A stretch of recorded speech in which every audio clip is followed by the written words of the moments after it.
Thank you for joining us for this episode of Take Notice, Amplifying Black Stories. I am your host, Allison Preisinger-Higgins. Take Notice, Amplifying Black Stories is a podcast exploring society, culture, and current events through conversation.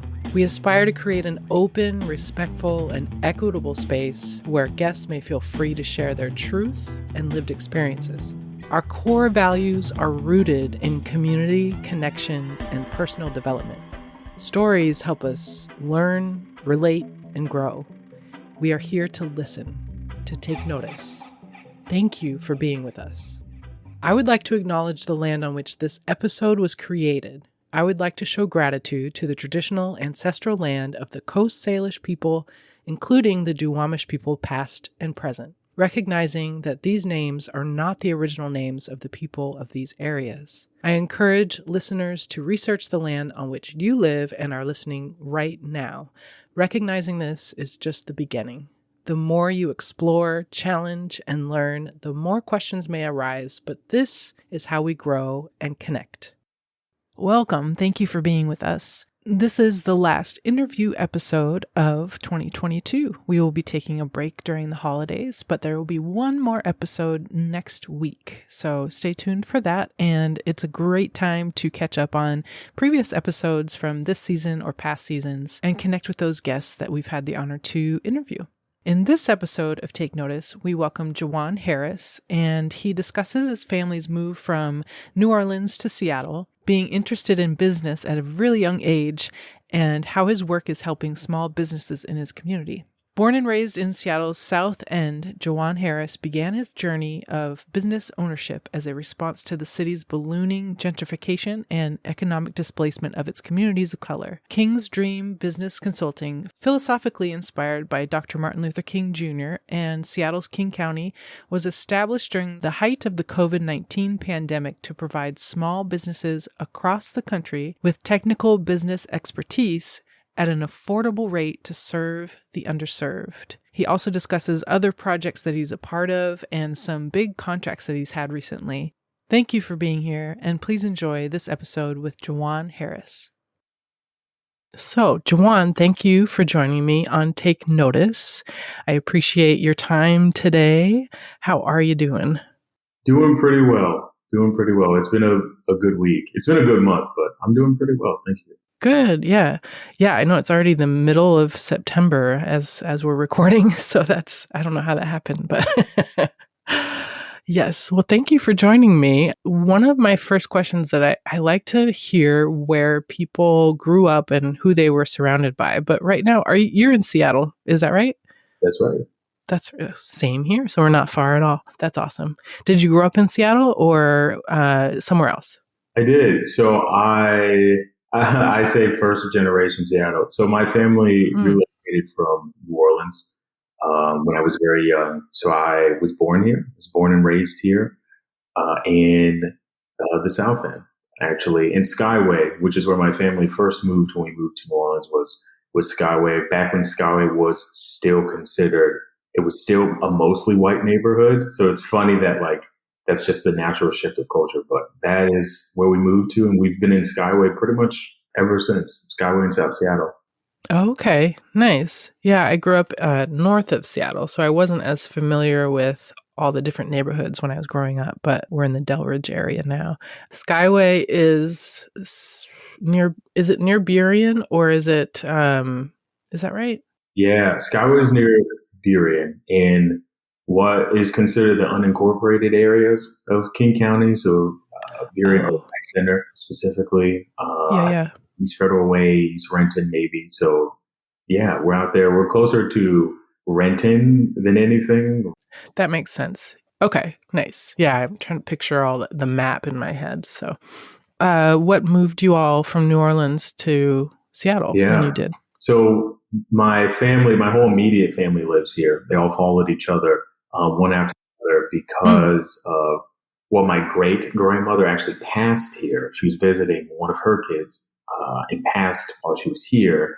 And my family is very, I guess, interlinked with each other, very intertwined culturally. We descend from a Creole Southern culture, and once she passed, they all started moving here almost an honor, but then also the opportunities in New Orleans are few and far between if you're not in hospitality or entertainment, which is very limiting. It's still that way to this day. If anything, it's worse.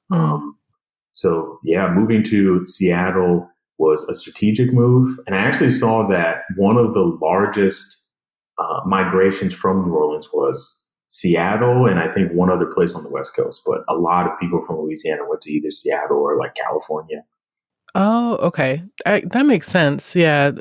More opportunities and bigger areas, maybe even. I'm not sure, I guess, population wise. But yeah, that's interesting. So your grandma was visiting here and then passed away while she was just visiting. Yeah. She didn't live here. She was buried here.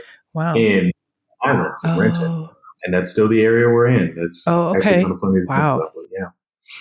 Yeah, that's interesting. It's funny how that works with family and a lot of times just follow each other or they go everywhere depending on the family.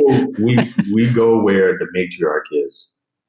She was the matriarch of the family at the time. Yeah. Yeah. How many siblings do you have? I have 5. I'm the oldest of 5. Oh, okay. Oldest of 5. And they're still in the area as well? Yep. Also in Washington. Nice. And what did your parents do when you were growing up? After they got out to Seattle or either, I guess? So my mom works in healthcare. She's I want to say it's a patient access tech. Pretty sure that's the title, which is like the admin role that works with like the head nurse and the other like charge nurses. I'm just thinking of all the random words I've heard her say over all these years. I know. Sometimes it's a hard question. Yep.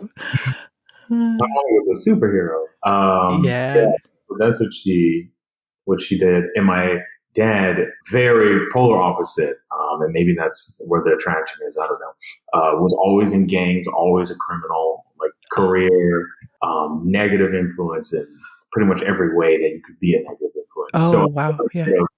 Of relocating to Washington was my dad was getting in a lot of trouble with just rivaling gangs, was getting shot a lot. So that it was also for like life, not just economics, but it was like a move or die type thing. Wow. Yeah, that makes sense. Yeah. Was he able to find other opportunities when he got out here, or did it shift in that way for him? Yeah, he found more. There is just a lot more opportunities for building wealth here, or just the social programming. There's just a lot more here than in New Orleans, but still not. He was never necessarily a part of my life. My mom did all the work, like all the roles. Mm-hmm. So he wasn't in the house with you all as you were growing up so much? No. Yeah. Okay. Yeah, I always remember it being my mom and me. What it felt like a partnership, which I'm sure is why we probably fought the most growing up. That being the oldest is because there were different times where the dynamic felt more like partnershipy, collaborative. Yeah. Because you were the oldest. And I was the oldest to work night shifts. So I was able to watch my siblings from an earlier age. So it did feel like that. Yeah, that makes sense. Yeah. When you're in that role of watching over your siblings, I imagine that shifts a lot. It's a little different dynamic for sure. So growing up in the Skyway area, and you still live there now, have you been able to travel outside of there, throughout your life? Have you traveled in different parts of the world that you can compare or contrast to the area where you live? Yeah, actually. I have lived in New Orleans as an adult. Mm-hmm. I was able to see kind of more recently, I want to say that was as recent as 2019. So I was able to see kind of the differences in being in a predominantly, New Orleans itself is predominantly Black, but still paying out the federal minimum wage, which is the lowest you can pay an adult in the country. And then being in Seattle, which is the polar opposite socially, culturally, economically, religiously, politically, like every facet of human existence in Seattle, New Orleans, it's almost completely, it felt like I was in a different world just living there, even though a lot of the culture and the customs were familiar as an adult, and having grown up mostly in Seattle and then going to a place that is still red and still has so much work to do, felt like I was going back in time. I mean, not just because there weren't like bike lanes and a lot of infrastructural things, but it felt like I was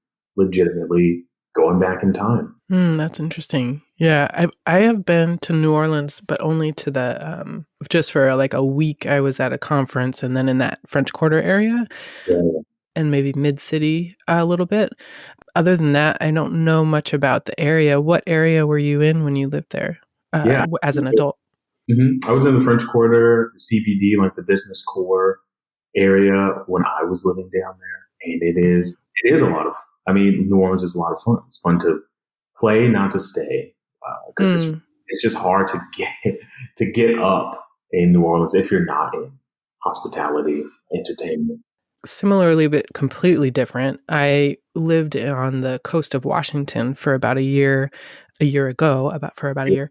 And it's interesting. I was thinking about this the other day is unless you want to be in hospitality or food service industry, or there's a lot of fishing out there, of course, because it's the coast, but the opportunities they just naturally aren't as plentiful as living in the Seattle area or a bigger metropolitan. I mean, maybe that's an obvious, but it's like if we could live out there longer, given what my husband and I do, we probably would, but we can't because we can't make a living doing what we want to be doing. So that's interesting because it sounds like New Orleans is very similar but different, of course, it's a lot bigger and a lot different issues than our tiny coast. But yeah, that's very interesting. The further you get away from the city, I mean, New Orleans is in the city, but it just, and I think what's happening in really across the world right now in urban areas, intercity areas that are predominantly Black, is infrastructurally they're always lacking. Yeah, and that's the way that it's always been. We're starting to see some changes there, but New Orleans is one of those cities that is predominantly Black, and there's just so much money that needs to be dumped into the infrastructure and into programming. But then it's also Louisiana is a red state, so that's not something they're going to be pro taxes or pro changing anything. It's all about preserving what's already there and maintaining the social norm. So again, this is something that was very different. When I moved back to Seattle, the first day I was there was a protest about something. I don't even remember what it was. And I just remember feeling so like, I'm home. Like people are, I couldn't even tell you what the protest was about, but they blocked off the street and they were marching. And I was like, wow, because when I was leaving New Orleans, they were doing a similar march to raise the minimum wage, and it fails every single time they try, every year. And that year it had also failed. And then the abortion thing came a little after that. It's like, oh wow, this is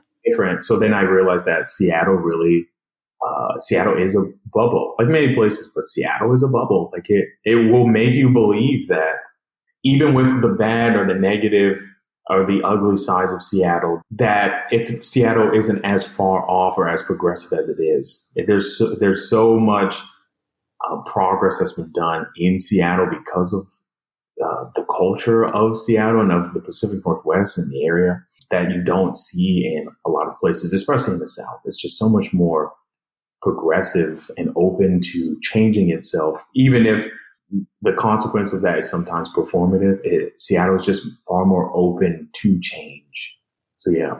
So these are all things that I learned as a younger adult, that I knew, okay, this is what I need out of life. This isn't just a Seattle thing. Now I wanted to see if the grass was greener, and I got to see, and I get it. I get why so many people from around the world flock to this one area, because they recognize what I was finally able to see once I left, which is even with the good and the bad, there's far more good, and there's so much work that can still be done in a place that's more tolerant of outside ideas and perspectives than a place that it's not even worth marching because you know how it's going to go. Wow. Yeah.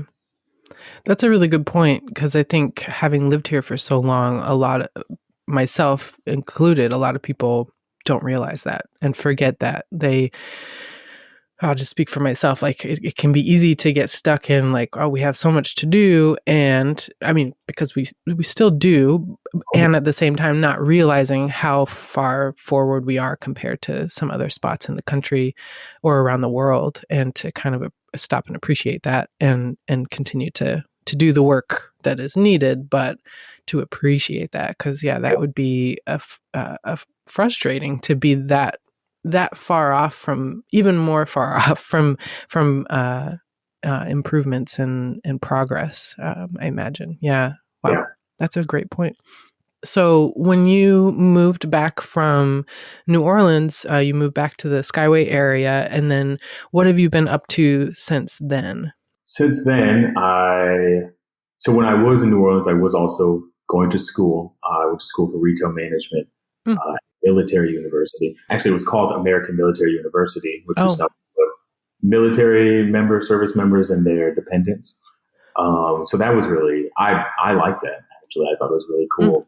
So I finished my degree, came back, and started working I don't even remember where I started working first, but I started working back in my field of expertise, which is marketing, sales management, kind of operating larger teams in multi-unit locations. That's what I started doing. I remember now. It was a parking company, large parking company, yeah. And I managed a handful of sites across like mostly the downtown area coming from New Orleans, and did that for a while. And even while I was doing that, I was kind of dreaming up what was going to be my next move, which was entrepreneurship full time, getting into, for me, business consulting. I wanted to be a business consultant. It's kind of random, but I wanted to be a business consultant for a long time. And I was doing the steps necessary to gain the experience that I needed so that I could be an effective business consultant. And yeah, that's what I did up until COVID. I worked at that job and similar management jobs until COVID happened. Okay. And you were in did you call it the military? What was it called again? The American Military School? American Military University. Yeah. Were you in the military prior to that, or somebody in your family? I was. I joined the Army Reserves when I was 17. I was in high school, Renton High School. I had a friend that was in, and he, very similar to me, socioeconomically, it's like, hey, the military will pay for your college. It's like, oh my gosh, well, that would save me a lot of time and money, because I didn't even know. I feel like scholarships have probably gotten a little easier, but even back then, I mean, it was just so confusing to do these scholarships and not being able to ask anyone for help. And I worked all throughout high school. So when I wasn't at high school or in clubs, I was working. So the idea of being able to pay for college, not out of pocket, was very enticing. So that's how I got enlisted as an automated logistics specialist, which is like very similar to what they do at Amazon, just global supply, moving different inventory, different classifications of supply to the battlefield, out the battlefield, around different bases. Yeah. And I did that for about 8 years. Oh, wow. Okay. So you did that straight out of high school. And then were you based in Washington when you were in the military, or did you go somewhere else?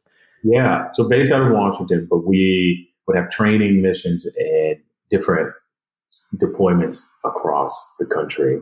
Okay. So you got to see a bit of the country while you were enlisted. I did. We only went overseas once, which was Europe. We went to Poland.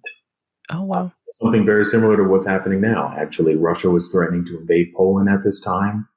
So a bunch of allied nations from across the globe were all stationed right at the border of Poland, kind of in the forest, waiting for Russia to potentially strike. And I remember leaving thinking, that was such a waste of time. Like, why do we even do that? It's not like they're really going to invade. And then, of course, years later, very similar circumstances. Right. Yeah. Wow. Yeah. Sometimes it is a delayed or a very long arcing thing, I imagine. Wow. When you were in high school prior to, I'm kind of going backwards a little bit. I have more questions about back. Yeah. What kind of jobs did you have when you were in high school? Yeah, I worked my first job was Office Depot, actually. Oh, okay. Yeah. I got that job. It was the day after I turned 16. I was so excited to start working. And my grandmother, who's very gregarious, is really like very charming, like magnet, like everyone loves her. You either love her or you're afraid of her, or of both, which is probably where I am somewhere. Right.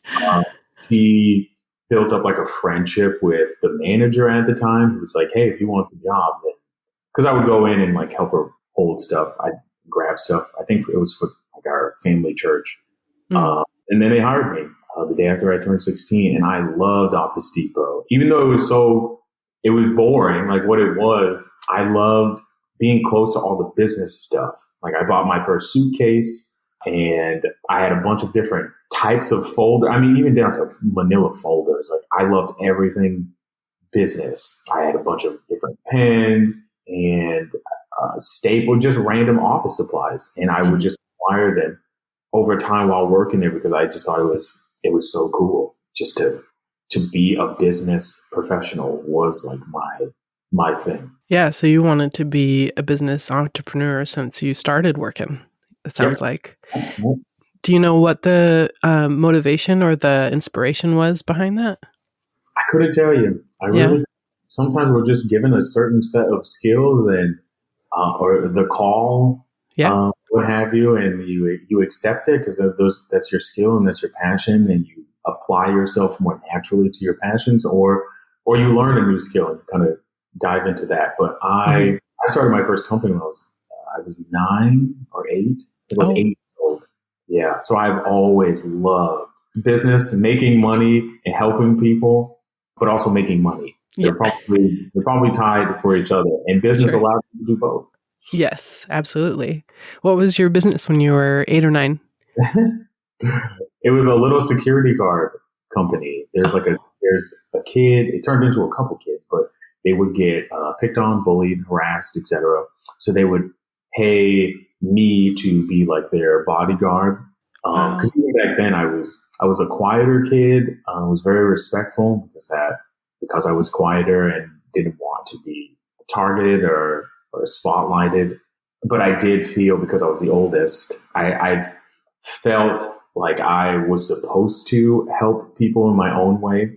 So he would like give me money to like be his like bodyguard. And then over a period of time, I realized that I wouldn't have to work as hard if I broke the money down and gave it to other people to do different little things. And that's how it turned into a business. And that's essentially the nature of all businesses. There's a problem, someone that needs help, and then you come up with a solution and you get paid for your solution. And that was the first time that my mind was able to conceive how business works, and then how you make money without having to steal it or come about it other means. I was able to see what hard work looks like by starting it. No one like taught me anything about business. It was just a natural inclination just based off of what I thought was how I was going to be able to help people.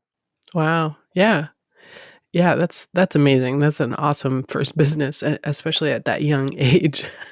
Both being able to, like you're saying, help people and make the money, no matter which way it scales as far as importance.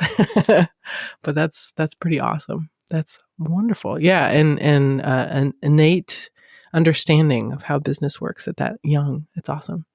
Yeah. So now, what are you up to now? You have King's Dream Consulting. Or King's Dream Business Consulting, yeah. Okay. We're a small business consulting and management company. So we started in 2020, right at the height of COVID, when it was very obvious that a lot of small businesses had a lack or a huge gap in digital presence, just anything that had anything online and managing your business online, which is how you run a business now. There was just a severe lack. And of course, like any pandemic, epidemic, it's always disproportionately on those with less resources. So that's going to be disadvantaged businesses, the minority businesses, the women-owned businesses, the immigrant businesses, the LGBTQ businesses, etc. So that is kind of how we got started, is working with those groups and providing some of the digital technical assistance that they needed to get online, not even to grow the company, but just to get online and get what is now like the basic requirements of starting a business during COVID. So that's how we got started. So we didn't have to pivot online. We started online. just staying that way. Yeah. Who were some of your first clients?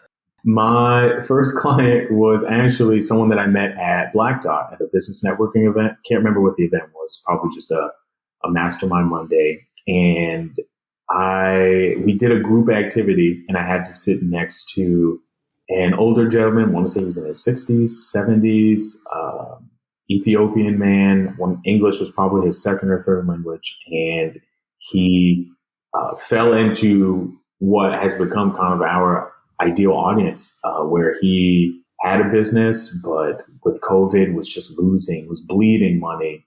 So I worked with him I would go over to his sign company, sign shop, and help him with the bookkeeping. So setting up the bookkeeping, getting him on a cloud-based accounting system that was free and easy to use, and helping like upload receipts, and then doing maintenance on his website, which was there was a WordPress website, which are always just a little bit more complicated, and marketing campaigns, and then helping with pricing. We went to an RFP meeting together, which is where I first heard of what an RFP was, or understood what an RFP was, and government contracting and how important that is to building wealth, especially in a small business space. And he was my very first client, and we worked together for a few months. After that, it was different. Saying Black-owned businesses are the ones that find me the most because it's just more trusted, it's more credible. So all of our first clients were Black women-owned businesses or Black LGBTQ businesses that knew that they needed these different services like social media, digital marketing, website design and development, but couldn't afford, even the minimum rate. So we were charging below the minimum rate just to meet and help more people. Those were all my first clients. They were people that were historically deprived of access to vital resources, not even luxurious, but just vital resources. And we were able to come in at really low rates and work from them and grow the business that way. Oh, that's amazing. Yeah, that's fantastic. Yeah, because now it's kind of like if you don't have a website that's functional or social media in the most general sense, it's kind of like as if you didn't have a landline in the 90s or something. You have to have these things in order for people to find your business and all these things. And if you don't have it's constantly changing too. So it's hard to keep up with all the things. So that's awesome that you provided that service. What is an RFP? It's a request for proposal. Oh, okay. It's what state governments and organizations, local governments and federal will use to receive bids from contractors and third-party people not associated with the city, the government. That's right. Okay. Fair. It's equitable because everyone can throw in a proposal. So it makes it more accessible so everyone can see it. We are a state certified minority owned business, which means it's a point system on how they give contracts. Of course, your proposal has to be good, but then also being a certified minority owned business gives us a few extra points. I want to say 10 extra points out of 100. So it's not like we're just handed anything, but there are a few extra points just to make it more fair because we're in such a small pool. But that's how I started being introduced to that process, was working with my first clients and understanding how vital it is for making money, especially when you first start, even more than social media and some of the other semantic things, but how to build the businesses. You'll have to be able to successfully put together a proposal. Right. Certain industries. So yeah, that's what the process is. And that would be for any kind of industry. Is that correct? Just depending on what is needed or. Yeah, pretty much any industry. Okay. There's different classifications. So you're able to create a proposal based off of what classification your business falls in. But there's an RFP that speaks to pretty much every industry of business in the country. Okay. You mentioned Black Dot. That's the meeting that you had with your first client. Can you explain what Black Dot is? I sure can. So Black Dot is basically a hub for Black business and innovation. So that's a lot of business technology, social health and wellness.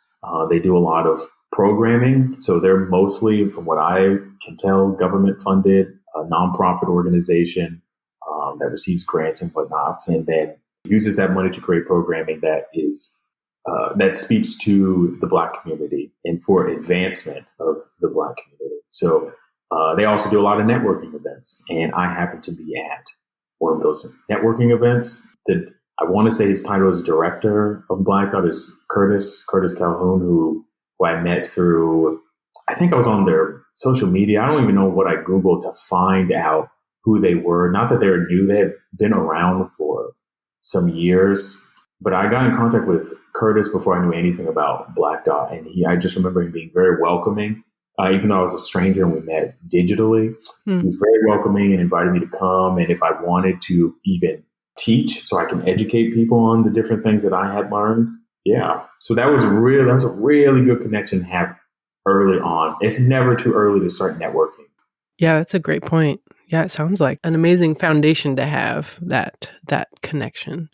And then it sounds like it wasn't just you starting your business. Did you have team members that you worked with? Yeah. So I get in the habit of saying we. In the beginning, it was definitely just me, and it was just me for some time. Let's say not too long, actually, because I had managed so many different companies. I knew that you're not getting anywhere without a team. You can't do everything; it's not possible. And I already knew that going in. So that's how I hired people. I created job ads on Facebook Jobs, which is free to create the job ad. And sometimes I promote them, spend like $5 to $20 so more people could see it. And this is COVID. So everyone was applying just to get more money, but then also to work from home. Those were my first hires, was like a social media manager and a website designer. Yep. Those are the first ones. And I brought them on probably in the first 3 months of the business. Oh, wow. That's wonderful. That's really great, especially during COVID, being able to provide job opportunities during that time. Yeah. Yeah, absolutely. Wow. Especially, there's 15 of us now, but being able to create job opportunities is something that I probably don't think about too much, because I look at everything that we do creating job opportunities for our clients, which creates a ripple effect that is really cool to see. Every time they hire someone new or expand in any regard, that's how I measure my success and if what we're doing is working. Yeah, that's awesome. Yeah, both sides of it, both for your team and also all the different hubs of businesses that you help. That's awesome. Absolutely. Wonderful. So who or what would you say was a big influence in your life while you're growing up? To throw out a few that I can think that had the most impact on how I interact and how a lot of my attitude and my temperament now is probably I was introduced to Marcus Garvey at an early age, Malcolm X at an early age, Martin Luther King, of course, is affectionately where the name Kingstream Consulting comes from, and then my grandmother. So those four. Yeah. Those four, just overzealous, dedicated, vocal, intelligent, persevering leaders, just people who have a natural leadership quality about them that just makes people in masses want to follow them, because they're so pious and so dedicated to what it is that they're doing. And with Marcus Garvey and Malcolm X specifically, the influence was a lot of what they talked about with just centralization and centralizing the Black dollar, perpetuating our own money, and working together to grow our own businesses without always expecting a handout or help from anyone else. And this is all in accordance and around just the Black love, Black power movement. It's just autonomy. It was finally, after decades and centuries of being possessions, now being able to own possessions and property and just being autonomous and what it takes to be autonomous in this country. That's what a lot of their teachings, at least what stuck with me. So the reason why I wanted to go into business consulting in the first place is because I saw the problem with, because I watched all of these Black, brown, minority, woman-owned businesses in Seattle specifically failing year after year, or just the quality of service I just didn't felt like matched the impact, the cultural impact, the identity impact of these different places, because they didn't have the means to upgrade these different things. And as a result, either failed just from lack of knowledge, lack of cash flow, or understanding finances, which is so important for starting a business in any category. A lot of their teachings taught me just how to, that the only way that we're going to fix these issues is to look at it more systemically. And that's what and more as an economist and group economics specifically. So I saw business consulting as a way that I was going to be able to help to facilitate or be a steward of group economics for oppressed groups in Seattle. It turned national because of COVID, but that was always the intent, is we're going to help group economics, help these different smaller oppressed groups be able to compete, and not even just compete, but be able to be profitable so that they can enjoy the fruits of their labor, not just burn out, which is what a lot of our BIPOC businesses do. They just burn out, or they run out of cash. They bankrupt themselves. Mm-hmm. So your business is now, did you say your business is now spread outside of the state? You're consulting in different areas? So we consult nationally. So we have, our largest footprint is in Washington, but we also do a lot of work with Black businesses in Florida, Black businesses in Texas, Black businesses in Atlanta. We also have partnerships kind of spread around too. But yeah, we reach a lot of different minority groups, but the Black businesses are the highest, and they're in a lot of different, predominantly Black metropolitan areas. And because of COVID, I won't say thanks to, but because of COVID, right, we had to go online. So then there was no reason to limit ourselves to just what we could see, when what is happening in Seattle is synonymous with what's happening across the country and across the world. And these different oppressed groups finally collectively growing in consciousness and what it's going to take for them to see any type of freedom in this country. And business happens to be one of those vehicles that is a guarantee that you can set yourself free, metaphorically, business, real estate, etc. Mm-hmm. We're all starting to realize that collectively for the first time. So, yeah, that's wonderful. Being able to reach out to anywhere in the nation, that's pretty awesome. Yeah, because it's definitely you've found that need that is out there. One of the many, I suppose. But I have another question for you. But before that, I'm interested to hear what you're most excited for with King's Dream Consulting. Like, what's on the horizon for your company? Yeah, that's a good question. So currently we're on contract with the city of Seattle, the Office of Economic Development specifically, to do financial literacy workshops and to do one-on-one business coaching sessions, because the city knows that to reach these different populations of people, it can't come from the city. It's got to come from people that the community trust, that can create culturally responsive curriculum and programming. So that's something that we're doing now. But beyond that, we just want to grow in the government sector so we can continue to work with not just individuals, but also with neighborhoods. Like we want to be responsible for helping whole neighborhoods, because this goes back to the group economics, and building sustainable business models for the area. Because I don't want King's Dream to put out fires. I want us to solve the reason why the fires are happening in the first place, so that we can build things that'll last for generations and generations. Another thing that we're working on is launching Shop Skyway. Shop Skyway is a nonprofit organization. It was one of the, I want to say, 45 projects that were selected as a result of a participatory budget, the first participatory budget of the state, which allowed people from the community, anyone, to vote on a ballot for what projects they wanted to see happen in their community. My community, which was, again, these were all unincorporated areas. So ones that don't have government, that don't have mayors, that don't have a lot of the public infrastructure and public services that they need to work autonomously. So Shop Skyway was one of the proposals that were selected. This is rather recent. I want to say within the last week, maybe. So be launching that, working with the Shop Skyway nonprofit as Kingstream just to help launch what will be a revitalization and much needed upgrades for Skyway's business core, which is, and just like the rest of the area, is an underserved area of businesses and business owners that are majority of color and that are basically 100% mom and pop, which is my go-to is smaller mom and pop generational businesses that have become staples in the community that are needed for the community to have an identity. You need business and you need art. Those are the two, in my own opinion. Mm-hmm. And through Shop Skyway, we'll be able to work with a lot of those business owners and help create growth services so that they can be sustainable, but then also they can grow, create more jobs in Skyway, more innovation in Skyway, and improve just the livelihood and the lifestyle of the residents that live in Skyway, because that is how, that's what businesses do.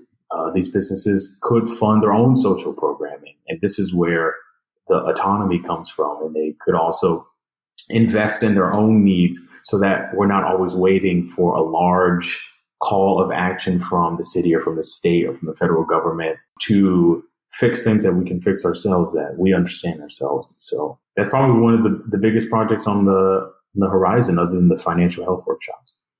Yeah, that sounds very exciting. And one of the things that I really liked when I looked up your website before we met was that the focus is small mom and pop shops and businesses that have been around for generations, and trying to sustain those, because that is what makes our towns so unique and also sustains them.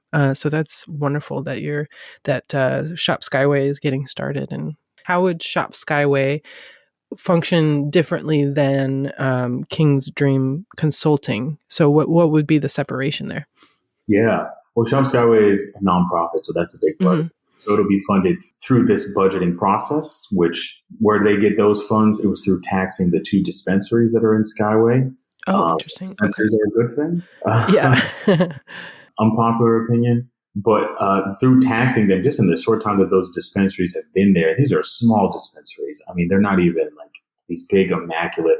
They have been able to allocate millions of dollars for social programming. Wow.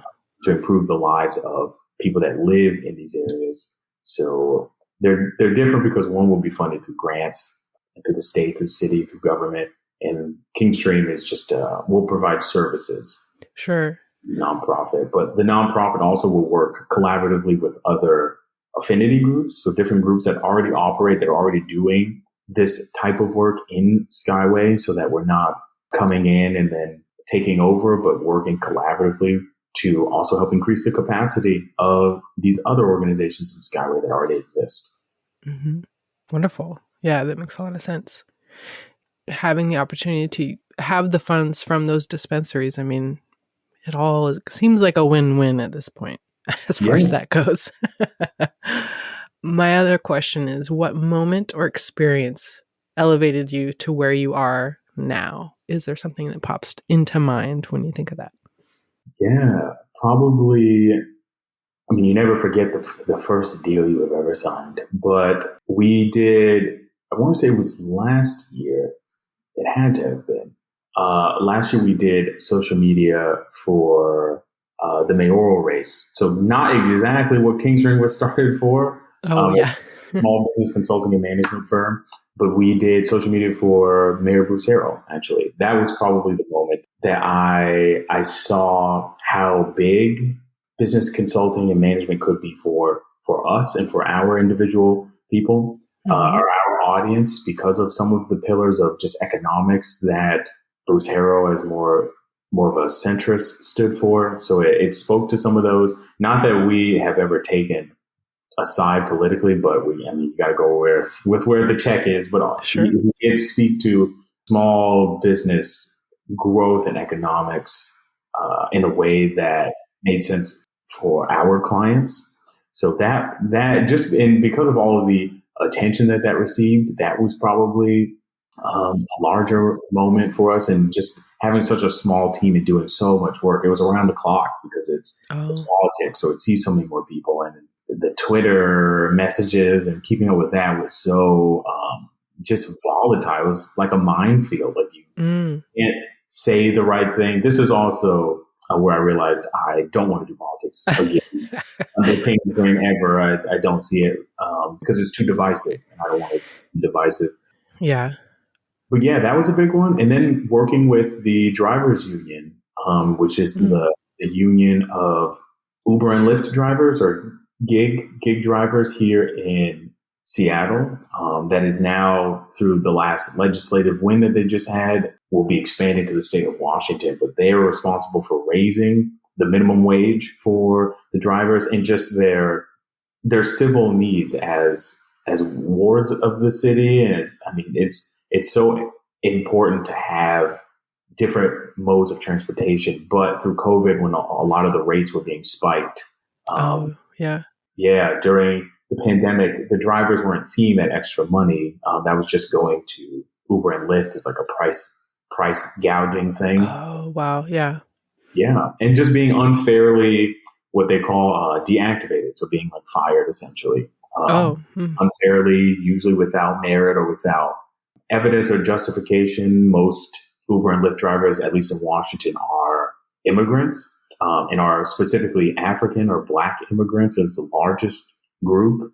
So they need this money, especially those without the paperwork to get the jobs that I'm sure they would rather have. They need this money to help their communities and their own infrastructure work and their families work. So that's what Drivers Union does. And that one, same thing, just because of the people that see it and the impact that it's having. It's such a large impact that has a ripple effect. And that has been the work that we've done with that has been very exciting and meaningful. Wow. Yeah, it sounds like it. And in only 2 years of being an organization or a business, it sounds like you've had some large contracts already and some great experiences. Yeah, that's amazing. Thank you so much for sharing all of your thoughts and your experiences. Is there anything, where can people find King's Dream Consulting? Is there anything else you wanted to highlight before we wrap up? Yeah.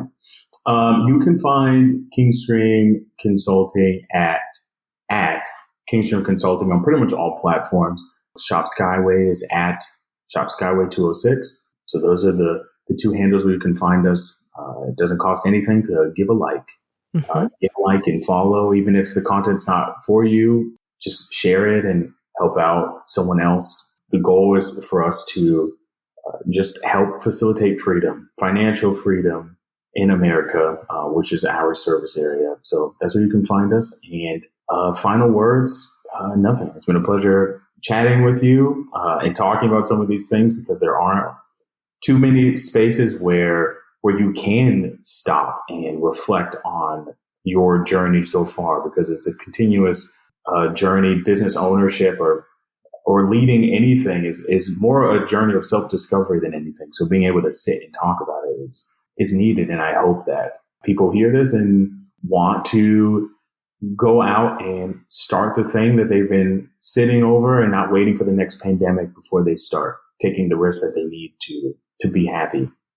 Absolutely. Yeah, I appreciate that thought. That's a very good point. Yes. Yeah, well, I appreciate your time and you joining me today and finding Take Notice and being a part of it. It's been wonderful to hear everything that you had to say, and I appreciate you very much. And I look forward to I think that it's probably in everyone's interest to follow King's Dream Consulting and Shop Skyway, because like you're saying, it has that ripple effect that if more and more people are doing well, more and more people are going to do well. So, and it's just going to keep going and going. So that's wonderful. Thank you, Jawan, for joining me on Take Notice. I really appreciate it. Thank you, Allison. Ashe.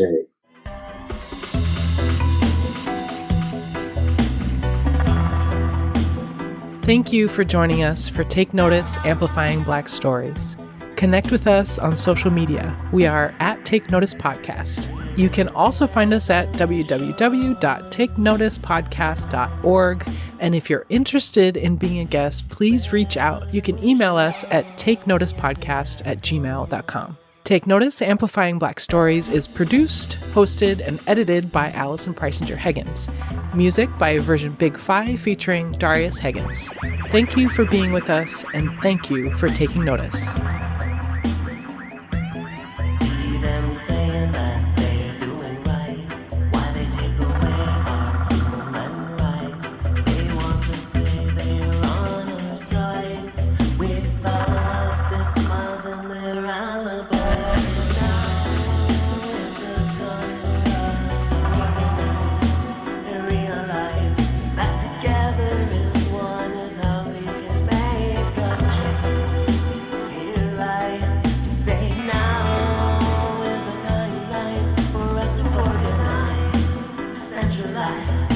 Or it is up to us to thank the